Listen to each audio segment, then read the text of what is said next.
All right, guys, I hope you missed us because we're back with just a 30-minute break. We are now doing our Snyder Cut reaction and live review right after this on another episode of Talk Supe.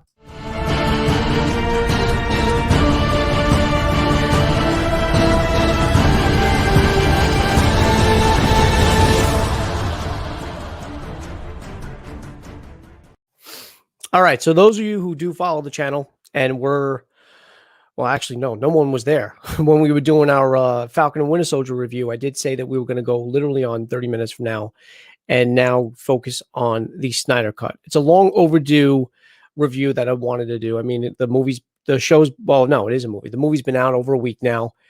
And so let's get into it. Now, I wanted to break it down into pros and cons, but before I do that, I'm going to ask you, what did you think overall of the Snyder Cut and the Snyderverse in general?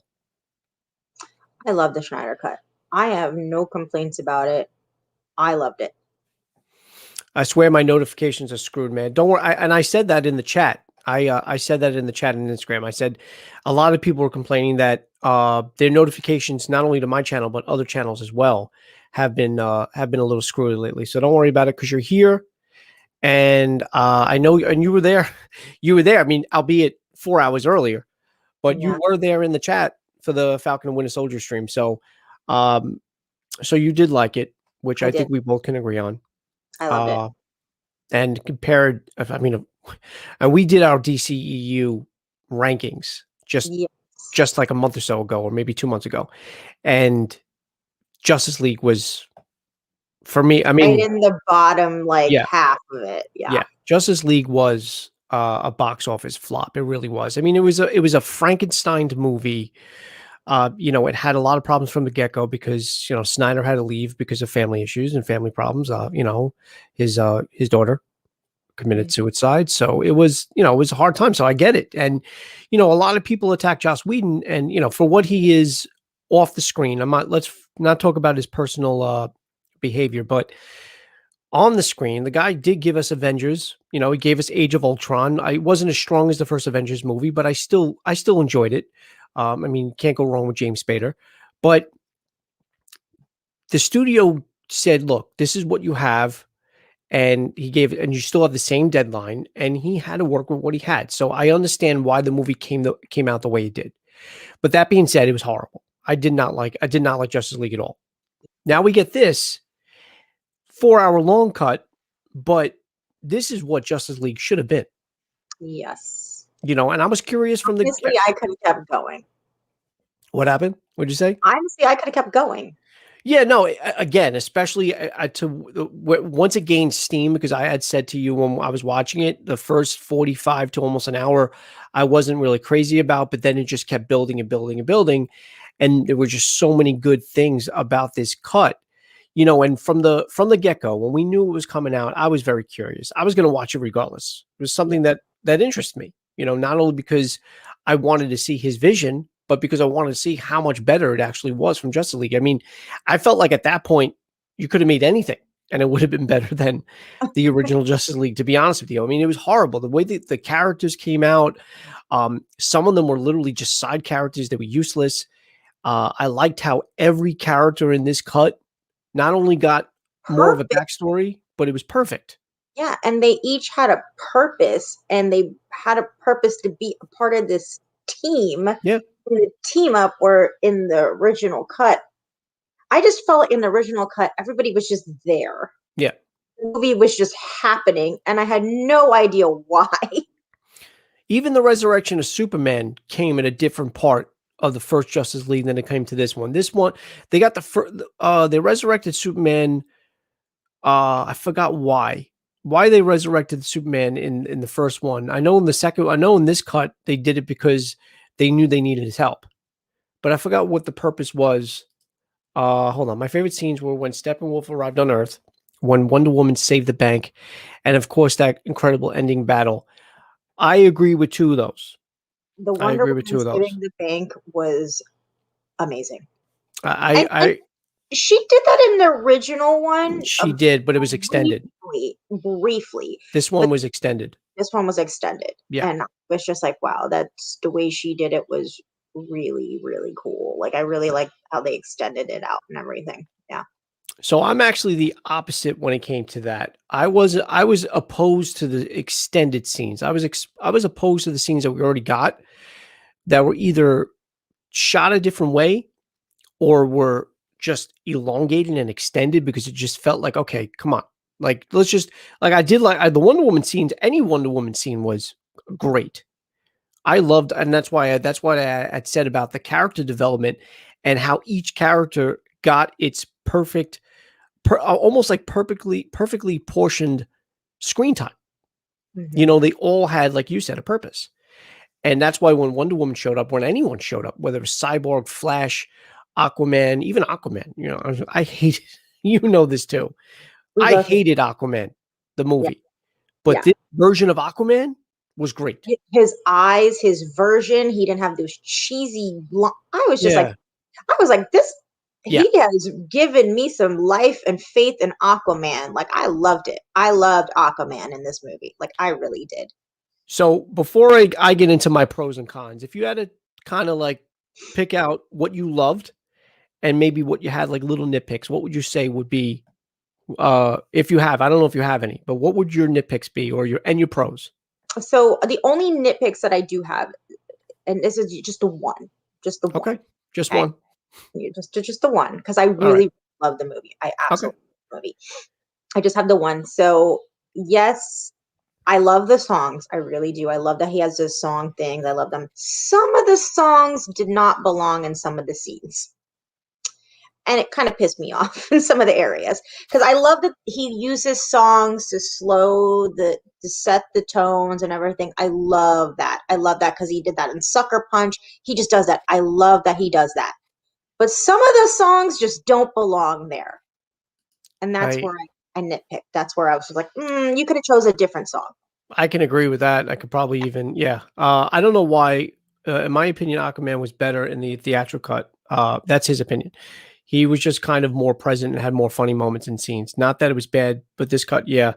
Um, See, but I feel like, and I think I said this to you on Instagram too, on the chat, was that Aquaman in the theatrical cut, the tone of that cut would not have fit this tone. This tone was, it had some jokes, but I honestly didn't even catch them No, because I felt like this was just a more dark and serious tone. I mean, even the and lighting was and more dark. even the underwater scenes this time around made freaking sense to me.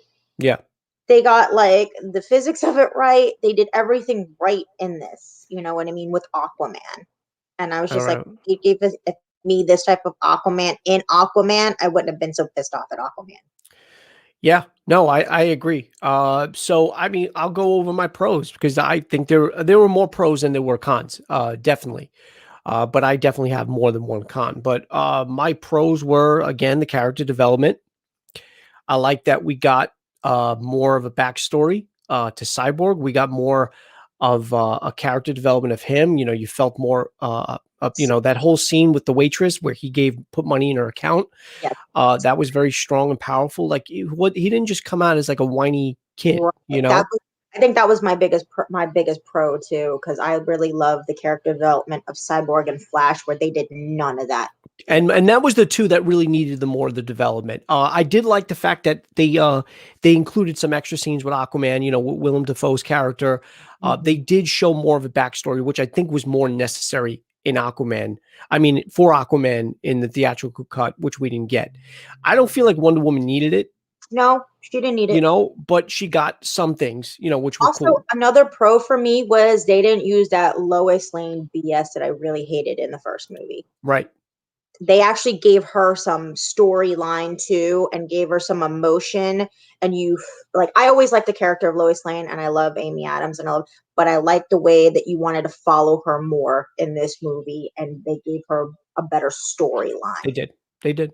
I They didn't. also liked that Martian Manhunter disguised himself as Martha Kent, you know, to kind of I guess get a feel for Lois, or I don't know what it was, but that was a really cool scene where he came out of the hallway, came out Mhm. of, you know, and then turned into Martian Manhunter. I thought it was really cool. And I agree. And one can argue that Cyborg was the heart of this film. Mhm. You know, Yeah. one can really I mean, he just again, the character development on this cut was tremendous, and it was needed, especially for characters like Flash, because he was way too much. He was pushed to the side. You know, his character, as much as I really don't like Ezra Miller so much, but I do like him as the Flash in this cut. I really do. And the last part of the Flash, like his last scene where he had to run like hell, and he even like he rewound time, which Mhm. kind of set up. We kind of knew that he could do that. I love that. I loved that scene. I really did. Uh, Not gonna lie, I hate this version of Lois Lane. Wow, I really hated her in Man of Steel and BVS, but the Snyder cut, I actually enjoyed her character more or less. Again, it wasn't like she had a breakout role because Right. there's only so much you can do, especially in 4 hours. I mean, you have to focus on your main heroes. But I agree with Kitty. I do feel like I like the way that Snyder treated her character in this one, as opposed to the previous movies, Yeah. because they made her look, They, like they made her look weak pointless and and like pointless. yeah, pointless. Where they, where this one they gave her kind of like she had emotion and there was more Superman tied to her, and it wasn't that she was the end all be all the Superman in this one. You know what I mean? And I like that. I like that they didn't like. I just like the whole character arc of Lois this time around. Yeah. So, all right, we got character development. I think I like Snyder's vision a lot more than what we got. But when you get into the cons, first of all, and I know I got used to it at one point, but I still think that whole the aspect ratio really threw me off. The 4:3 aspect ratio, I was kind of hoping it was more widescreen because we do have widescreen televisions. But I mean that's a small nitpick, but that did drive me a little crazy, especially for staring at a screen for 4 hours. I did have to take some breaks, whether it was intentional or not, whether to eat or not. But I did pause the movie a lot more than I wanted to. Really quick, I'll get into my other ones. In Man of Steel, she was literally just the damsel in distress, right? Who was nosing, always getting herself obviously into trouble, which was Lois Lane's trope. It felt really set up for Superman to swoop in and save her, which is exactly the point of Lois Lane in Superman movies. That's Lois Yeah. Lane's. And BVS, she was literally just there to unite them. Mhm. And that was another one where it's like, that's why I understand why you say in this one it was a lot better. And then he says, I hated the arc in that movie. In the Snyder cut, I liked her though. Exactly. Yeah, exactly. So my biggest cons for this film is that, and let's go to the music part that you said. Uh, I think the whole sweater sniffing scene with Aquaman, the girls just like breaking into song, and then she's just like smelling I guess what I can only assume smells like fish, sweater. That was just a little out of place. That was one of the songs that were out of place. I think Um, one was to me they that was like him viewing him as a god, and they were singing some type of Nordic god song and treating him as a. right. Yeah. I understood that one. I understood that scene. I wasn't crazy about that scene. I mean, you can forget about, all right, you know what? I'll give you the singing portion of that. The sweater sniffing was a little weird. And let's get to another very weird and awkward scene is the very first interaction that we get with Flash when he saves Iris. Um, that was just a very like it was way too drawn out. I feel like, first of all, you've never met her. You're caressing her face. It was just a very, and who didn't think that he was going to take that hot dog and stick it in her mouth? I thought that was going to happen. I was just like, why did he take that hot dog? What's happening? But then obviously he ends up giving it to the dog when he goes back into the pet shop. But it's just like, it was those scenes, the pause, the slow motion. And I get with Flash, everything is in slow motion, but there were things that he could have trimmed down a little bit where they weren't needed. You probably could have got a 3.5 hour solid cut. Even the Martian Manhunter scene, and I think I spoke to you about this briefly off air. The first one, where he disguises himself as Martha Kent, makes complete sense. It's a good way to introduce him. Like, oh shit, they finally made Harry Lennox's character Martian Manhunter, because that was teased. But the end scene where he comes and tells Bruce Wayne and Ben Affleck that, I'm here, whatever. I'm like, where the fuck were you when we needed you? Like, we literally just saved the world from Darkseid. We could have used your help. You were obviously there. You've been here since Man of Steel. Where were you when we were going through the whole Batman versus Superman thing, the altercation with Abomination? No, not Abomination. That's Hulk. This guy, fucking the one that kills Superman. Why the Uh, fucking Doomsday? dude, Where were you when in a fight against Doomsday? Like where were you? Now all of a sudden, after the threat's gone, like I'm here to help. Well, thanks for nothing, Dick. I think he was waiting for the team up to understand that, man and, gods and Ah, aliens can all fight together ow. and unite. And he's been on this earth waiting for that. He's been waiting Ah. for the unity. He kind of says that at the end. But you got the unity with Batman and Superman. But that's different. He wanted the unity of all the worlds. And he saw that. Uh, He kind of saw that in the team up. so you get that, but then the Superman. So I did enjoy. I liked it and didn't like it in the same time with Superman. I love the opening, much better than that stupid amateur web what do you call it phone cam video that we got in the opening for the theatrical cut with the whole the CGI mustacheless Cavill. I like the fact that it was Superman's death that woke the boxes up and alerted like the whole all the other worlds felt and heard his death, but we didn't need the 5 to 10 minute like his cries every now and then would go like like what And you I made get such it, a he's dead. point to like drill that home into me. I'm like, all right. ah Hold on. Let me just I'll get it caught up with the comments. I get that with Lois. I grew up watching the old Superman movies and I really enjoyed the Lois Lane in those. Something just felt off in the Man of Steel. Well, I feel like the whole second half of the Man of Steel was off. I found the character just annoying. Martian Manhunter was supposed to be Green Lantern. Yes.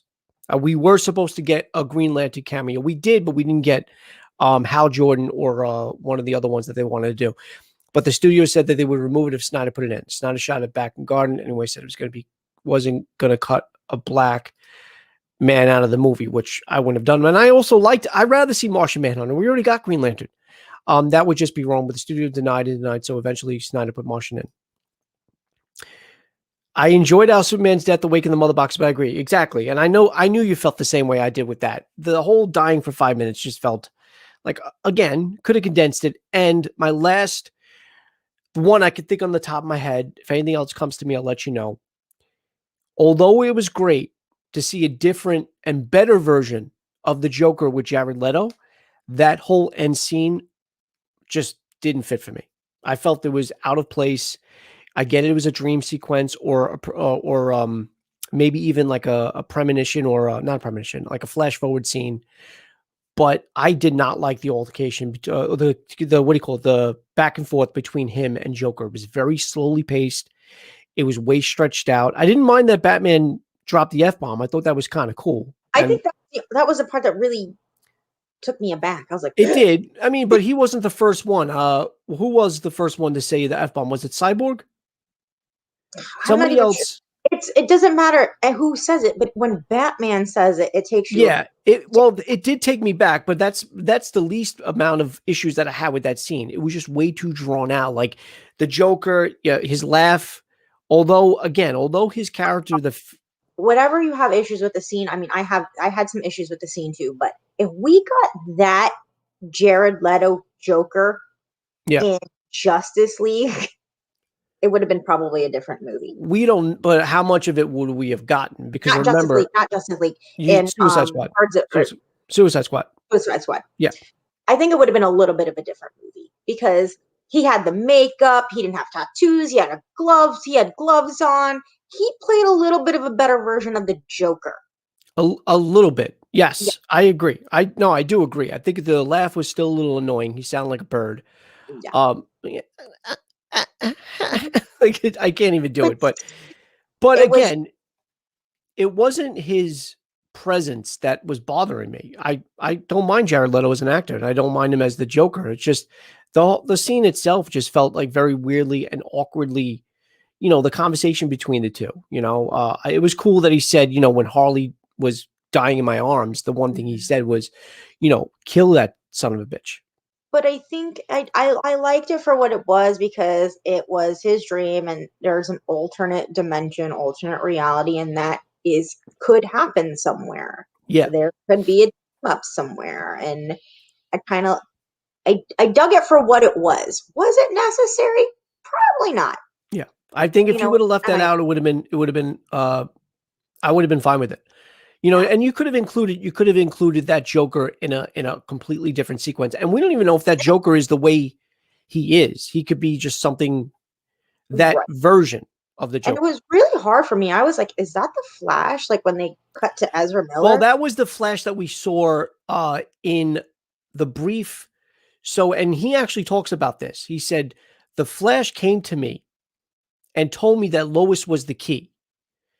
And I think that was BVS. I think that was Batman versus Superman, where he was sitting at his desk, and all of a sudden you see lightning. Flash comes out of like a portal and says, "Lois is the key. Lois is the key." And then Bruce wakes up. So he talks about that scene in this movie. That Flash was the Flash that we see at the end. Very a little older. He's got like a mustache or whatever. That was the Flash that we see in that scene.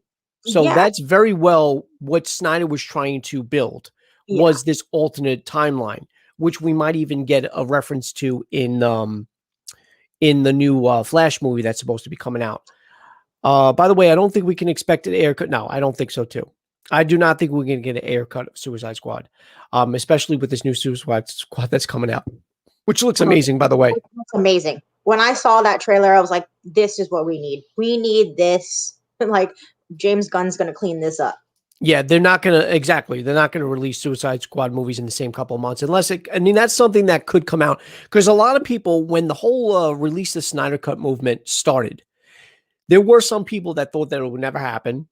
And then there were people that said that it probably would happen. We'll probably see it in like 10 years or something like that. They didn't think it was going to be something that was going to come out like that.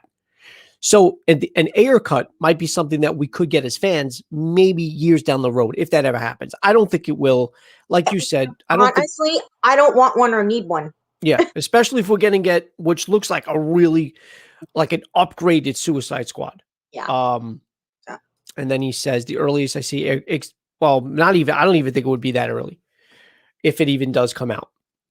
But who's calling for it? Like who wants one? Yeah, I don't know because I mean, you always want to know. So sometimes I like director's cuts of films. You know, Batman versus Superman, the ultimate cut was actually a little bit better than the theatrical cut because it added scenes that made the movie feel a little bit more complete, you Mm-hmm. know? But then there's also that thing where, and I get it, they have to do it for studio time. The studio is the one that's saying, yo, dude, trim this down. But then there's this thing where like if you have to have, and again, this is my take on again my con with the Justice League. If you need 4 hours to tell one fucking story, like there's a problem. Yeah, like this is two movies. And I know if you remember way back when we were getting this Justice League film, this was teased to be two films. We were going to get a Justice League Dawn of Justice, I think it was called, part 1, and then part 2 was going to get another one. So I can understand why this was 4 hours long because I think this was going to be two films. I mean, it's the only thing that makes sense. But that's why when I said like the first 45 minutes of it just felt weird and out of place and then finally picks up steam. And then I started to love characters like The Flash, Yeah. like Cyborg. I mean, Wonder Woman I always loved, but even Superman, like I'm not a fan. I was never a fan of Superman. Batman was more my favorite character. Never a fan. I love this version of Superman. I love No, it. I And love his version. I love Cavill's version. I love his version of Superman. And then I love this version of Superman. Yeah. Like I it's love Cavill's Superman. I think he everything. plays an amazing Superman. I Mhm. really think he does. But I'm talking about the comic book character of Superman in general. I was never a fan of. Oh yeah, yeah. He's not one of my You know, it was just a big, like it was a cheat code. I mean, with the exception of Kryptonite, you guy can do anything or you know, be anything. So that's why I was never really a fan of Superman. But this movie made me a fan of all these characters. They really did. And that's what I loved about this cut. You know, did it have to be 4 hours long? No, it probably could have been like 3.5 hours long, but still great. And if you're going to make me love Aquaman, if you're going to make me love The Flash, I was like like when I went into it, I'm like, damn, you did a I good love fucking job. Aquaman. I was like, I love Aquaman. Like because when we did the last review, you know how I felt about Aquaman. Yeah. But I came out, I was like, damn, I love Aquaman as a character. That means this movie did a really good job. Even Like, The Flash, the thing he says about his dad, like letting his dad know that I'm one of the people that are doing this. Like I'm one of the heroes that's saving the world, you know. And then when he, you know, I mean, I'm giving myself goosebumps right now. But that whole scene where he got to run like hell and he runs so fast that he rewinds time. Like I fucking love that scene. And that was the first, I couldn't wait. Like when we first saw him and like you first see the lightning start to, you know, build up and you knew he was going to save Iris, but then like it slowed down and then the caressing of the face, it just didn't make sense for somebody he didn't even know or meet. Just met, like a glimpse. You got a glimpse of somebody walking in and out. That was it. My But other one, I like that scene because it shows that he had the capability without being a part of a team to be a hero. no, the saving part made sense. The caressing is what I'm talking about. Well, I mean, Oh, I just met you. I don't even know you. And then here's my other one that just came to mind because we were talking about music. And I was watching this other YouTube channel and they were going over the differences, right? Oh, no, you know what it was? I think I showed you a clip of one of their other videos. I sent it to you on Messenger. That the Screen Rant guy that does the bad pitch meetings or the pitch meetings for these movies, he did one for this one. And he nailed one right on the head because it was exactly what I was thinking when I was watching the movie. I love Wonder Woman. I love her theme song. Every time we seen her, you got this music playing in the background. It was every time she came on the screen. Not her original, and not that one, but this like weird music playing in the background. We didn't need it every time we saw her. And he said that too. He's like, oh, no. Oh, that's a really cool song. We were only going to hear it one time and that's it. He goes, no, we're going to see it. We're going to hear it every time we see her on screen. And it was just, it was funny, but I love his pitch meeting videos. But then again, and then that's it. Those are little minor nitpicks. As a whole, I do love this cut. Yeah. And I love the treatment that every character got. They got just enough of backstory. They got just enough of purpose. Every single person, every single hero, I should say, had a purpose in this movie. They weren't just side characters. Yeah. But now, really quick before we end, because we mentioned, you know, the build up with Martian Manhunter, you mentioned obviously we get in the Flashpoint movie and the end scene with the Joker. So there's a build up to something, and also Deathstroke. We can't forget that scene with Deathstroke and what's his face, Lex, that we got in the theatrical cut as well. As far as the Restore the Snyderverse movement is going, do you see WB changing their tune and maybe moving forward with Snyder movies?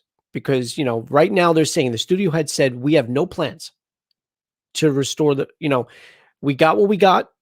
We respect Snyder's vision. We're glad that we were able to do that. We're glad we were able to get that out to the fans. But as far as Snyder, his trilogy is done. And we have a lot more projects coming down that we want fans to be, coming down the pike that we want fans to be excited about. So do you feel like this is something, because again, remember a lot of people that said the Snyder Cut was never going to happen, and it did. Do you think that the fact that the studio head of WB basically said that, no, we're not, do you think she's going to change her tune and WB is going to change their tune? Or do you think it is done and we're not going to get anything else from Snyder? I don't think it's about WB. I don't think he wants to do any more comic book movies. He also came out and said that he doesn't want to do it as well. That is another thing that people are failing to realize. But again, if you were so adamant about telling this version of the story that you made, why not want to complete it? We should. I think Mr. Schneider, if you're listening, I think you owe us one last good Superman, and WB owes it to us fans. Like, just knock it out. Well, this is a good question, and you brought that, Lewis. You brought this up in the Instagram chat a little while back. You had said, like, what happens? I think Birds of Prey is still in play because Birds of Prey was a standalone film, right? The new Flash is going to be a standalone film. Aquaman 2 is going to be a standalone film. Wonder Woman, I almost said 84. Wonder Woman 3 is going to be a standalone film. I think what WB is from now, I mean, they really never had anything cohesive to begin with. But unlike Marvel, WB is not going to build a movie verse. They're going to be intertwined, but everything's going to be told separately. So you're not going to have They might do another team up somewhere down the road. But as far as anything that happened within the Snyderverse, because again, and I said this too in our chat, Lewis, I said we don't even know if Cavill's coming back as Superman. Mm-hmm. Ben Affleck's Batman is supposed to be in Flash and maybe in another movie as well, but we don't know to what purpose or end. What was the other thing too? There was another character I said we might. Oh, and I think I'm almost positive Ray Fisher's Cyborg is out. Yeah, I heard that they weren't doing Cyborg Because anymore. because he was even supposed to be in the Flash film, and they took his character out of that. So I think with films like that, they were Oh, standalones to begin with. yeah, he's supposed to get his own standalone, and now like I'm kind of miffed because now he's got this whole backstory, and you kind of fell in love with his character. So that's what I'm saying. Like, how do you build a Snyderverse if you don't even have these characters around anymore? You don't even have these actors, supposedly. We don't know what's going to happen with that Superman reboot that's going to be produced by JJ. You know, I don't know who's going to direct it. I think JJ's going to produce it, but we don't know what's going to happen with that. You know, I would love to see Cavill come back. I think he's a great Superman, but they also might want to just start fresh. I mean, they're starting fresh with Batman, right? Yeah, and that's the other thing too. Like films like that, you know, the Batman that's coming out by Matt Reeves, which I heard somewhere that Matt Reeves and the studio aren't getting along.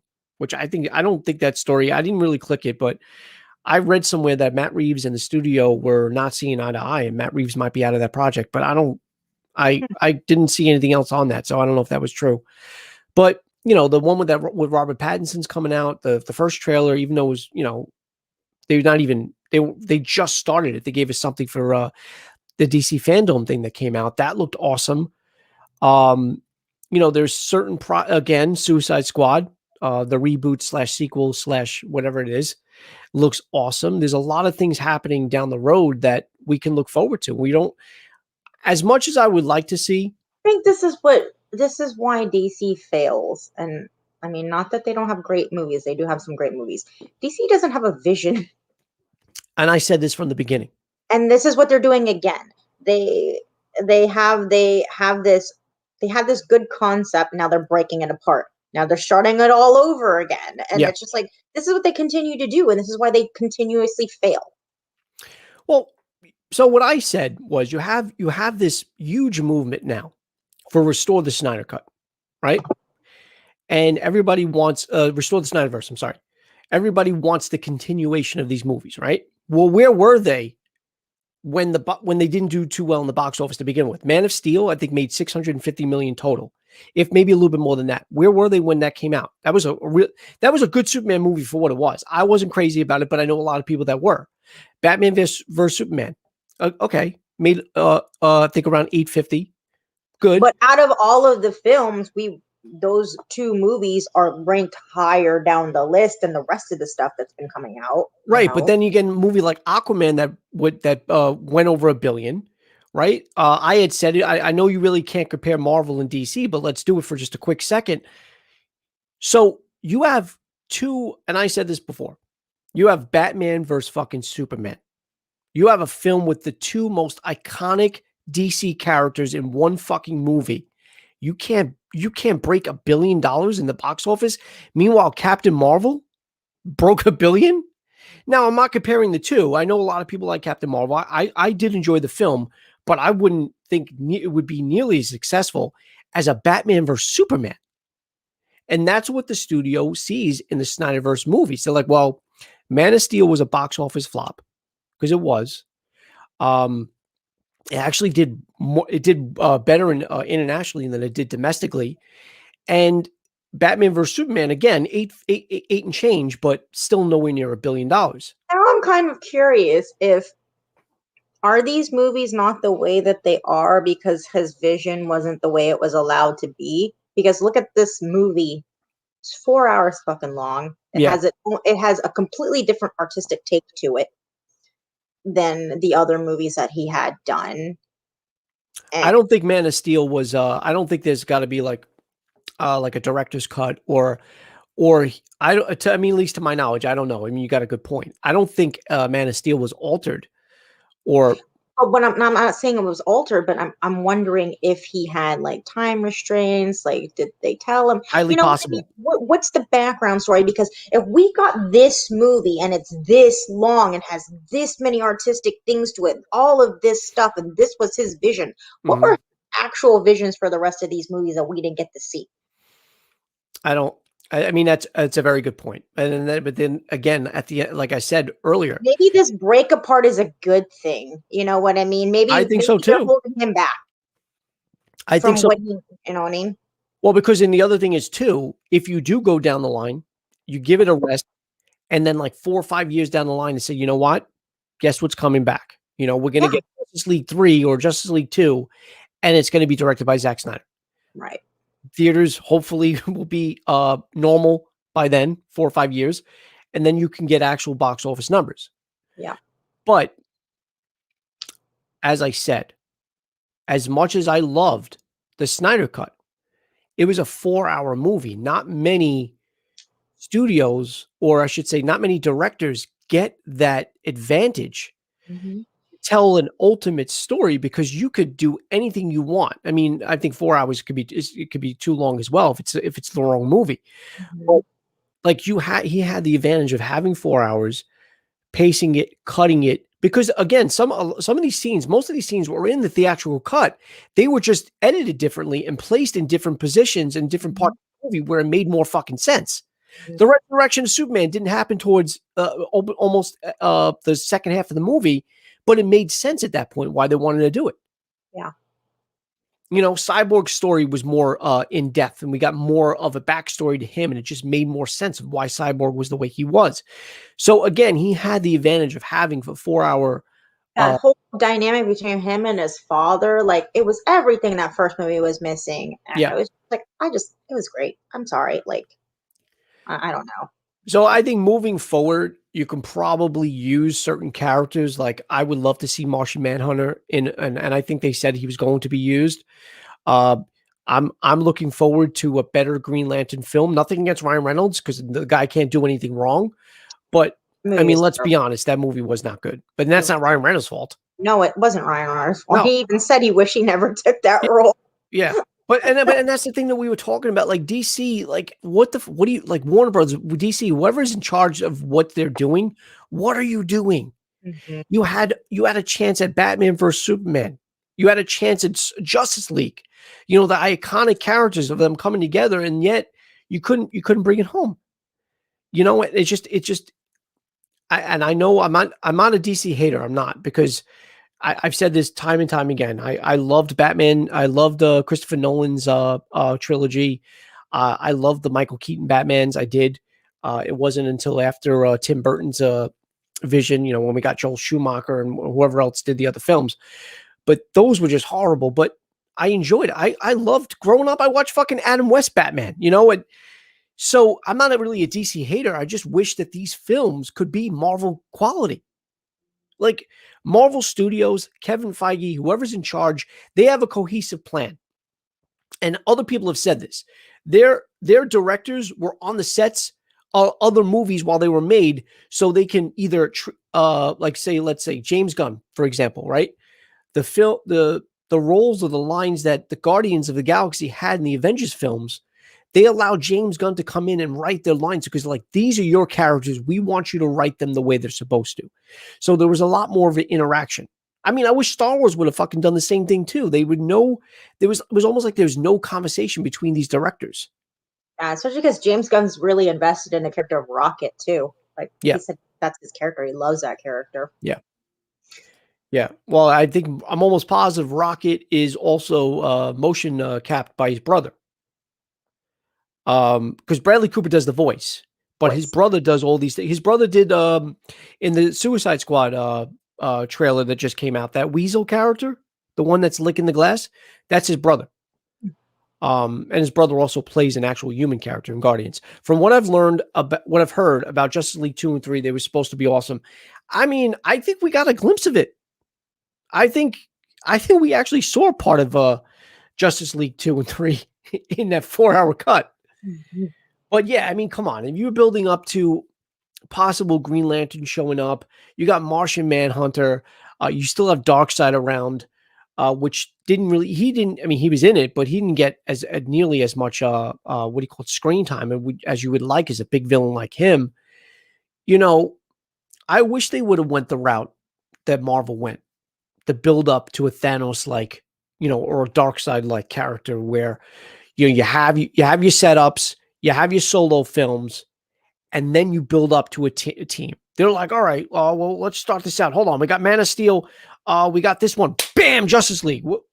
What happened to Aquaman solo movie? What happened to Flash? What happened to Cyborg? Why wouldn't you build them up first? Mm-hmm.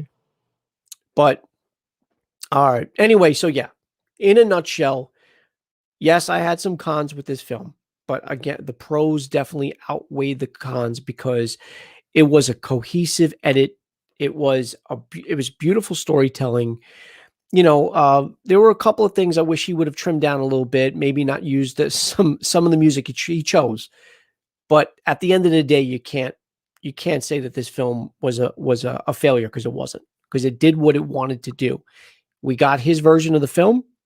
We got a great version of the film, and if I'm not gonna lie, I'm not one that's gonna hashtag restore the Snyderverse, because I couldn't care less either way. If it comes out, I'm gonna watch it. If it doesn't, all right, Suicide Squad's coming out soon. It's it actually comes out on my birthday too. It comes out on August 6th. So, I'm gonna look forward to the future projects that WB and DC's films have in store for us. But other than that, if they do come out with another movie from the Snyderverse, I'll watch it. I'll go to see it in the theaters. If they don't, he ended it with a bang. He did. I think this is a good way to, if you're not going to, because even though there are obviously loose ends, this is an open ending. It's not a definitive ending. Mm-hmm. So you can definitely build on this. I mean, that was the whole point. But if this was his final one, I agree with you. This was the way to go out. And I think this is why Snyder did it. Yeah. And his, it just said for autumn, but that was a good tribute. Yeah. And that made me tear up a little bit. Teary eyed. I was like, oh my God. And you knew that was going to come, to dedicate this film to his daughter. And you got to feel for the guy. You really do have to feel for the guy. And that's why I was pushing. And that's why I was hoping for this cut to actually come out. And I was happy when we got it announced with HBO Max. Overall, I really like this film. I feel a lot of scenes were drawn out a lot, but overall it was great. And I'm looking forward to the future of DC. I couldn't have said it better. It's exactly what I was trying to say. And you said it in one line, and that's exactly the truth. So that being said, it's time to wrap up, because I actually have to jump in the shower now and go to my family's house for Palm Sunday. Every day it's Palm Day in my house, but you know what I mean. So, guys, I hope you enjoyed the stream. Please give this stream a thumbs up. Subscribe if you haven't done so already. And also, just a future FYI. We are talking about we're going to try to squeeze it in, because, obviously we've been doing Falcon and Winter Soldier reviews. We got 4 more episodes of that. We do kind of want to start reviewing. Let me know if that's something you guys would want to watch in the comments, but we kind of want to do a review for the new Mighty Duck series, because the first episode dropped on Friday, which me and her watched and we both loved it. And they're going to drop every Friday as well. So it's going to coincide with Falcon and Winter Soldier. That's why I want to try to figure out when we're going to do this. Maybe we can do this like we did today. Falcon and Winter Soldier, and then the Disney's Mighty Ducks Game Changers. Which, by the way, really quick, I hope they don't use that team name, the Don't Bothers. I was like, what is that? I thought she was gonna say the Game Changers, because that's the name of the title. Game Changers, yeah. But even that, I think that's a weird team name for a hockey. But yeah, please don't be called the Don't Bothers the whole series. Restore the Snyderverse. There you go. And I'm pulling for it. Hopefully it does. I would like to see where he would end this and ultimately go with this film. And that's it. All right, guys.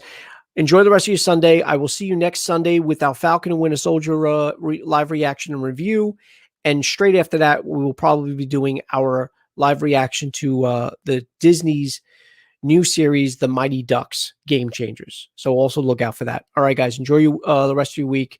Kitty, as always, thank you for coming on. Thank you. We missed you last week, and I look forward to our review next weekend as well. Have a good day, guys. Have a nice day, guys.